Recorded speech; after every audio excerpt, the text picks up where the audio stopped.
අප රටේ ගුප්ත හා ඉතා සුන්දර ස්ථාන රාශියක් පවතින බව ඔබ අප සියලු දෙනාම දන්නවා. ඉතින් අද අපි ඔබට කියන්න යන්නේ ප්‍රෞಢ ඉතිහාසයක් හා සැඟවුණු රහස් රාශියක් පවතින ස්ථානයක් පිළිබඳවයි.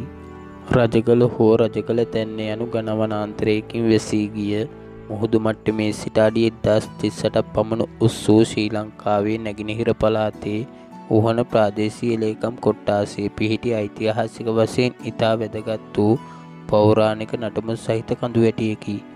පැරණි නටබුන් 600කට වඩා වැඩි ප්‍රමාණයක් සහ අක්කර 1080ක් පුරා විහිදී ගිය මේ පුරාවිද්‍යා භූමිය අනුරාධපුරයේ මිහින්තලා පුරාවිද්‍යා භූමියට වඩා ඉපැරණි ඉතිහාසයකට උරුමකම් කියන භූමියකි. විශේෂිත කරුණු වන්නේ මේ භූමියේ මිහිඳු මහරහතන් වහන්සේගේ බක්මාවශේෂ තැන්පත් කර ඉදිකෙරූ දාගැබක් හා උන්වහන්සේ පිළිබඳ සටහන් වන ශිලාලේඛන පැවතීමයි. මෙහි ඇති තවත් සුවිශේෂී කරුණක් වන්නේ එහි ඇති එක් ශිලාලේඛනයකින් බුදුදහමේ පූර්ව අවධිය දක්වා විහිදෙන බව සටහන්ව පැවතීමයි. තවත් සුවිශේෂී කරුණක් වන්නේ එදා බුදුන් දවස රජගහ නුවර අද අම්පාර රජගල තැන්න බවටද මතයක් පවතී. ඒ මතය නිවැරදි බවට හමුවන සාක්ෂියක් වන්නේ බුදුන් වහන්සේ පරිනිර්වාණයෙන් පසු මහා කාශ්‍යප තෙරුන් විසින් පළමු ධර්ම සංගායනාව පවත්වනු ලබනවා. එම පළමු ධර්ම සංගායනාව පවත්වන්නේ විශාල ගල් කුඩයක් යට බව අප කුඩා කාලයේ සිටම දන්නා කරුණකි. එහෙත් එවැනි ගල් කුඩයක් ලෝකයේ කිසිම තැනකින් මෙතෙක් හමු වී නැත. සුවිශේෂී කරුණ වන්නේ විශාල පිරිසකට එකවර සිටිය හැකි විශාල ගල් කුඩයක් රජගල තැන්න භූමියේ පැවතීමයි. රජගල තැන්න රාසගල යන නමින්ද හඳුන්වා තිබෙනවා. පුරාවිද්‍යාඥයින් පවසන පරිදි රාක්ෂයන්ට වැදුම් පිදුම් කළ රාක්ෂ ගෝත්‍රිකයන් මේ ප්‍රදේශයේ ජීවත්ව සිටි නිසා මේ කන්දට රාසගල යන නම යෙදී ඇති බවයි. දුටුගැමුණු රජතුමාගේ සහෝදර සද්ධාතිස්ස රජුගේ පුත් ලජ්ජතිස්ස රජතුමා ක්‍රිස්තු පූර්ව 119 දී මේ විහාරය ආරම්භ කළ බවටද මහාවංශයේ සාක්ෂි දරයි. ලජ්ජතිස්ස රජතුමා කර වූ ශිලාලේපි කිහිපයක්ද රජගලින් හමු වී ඇත.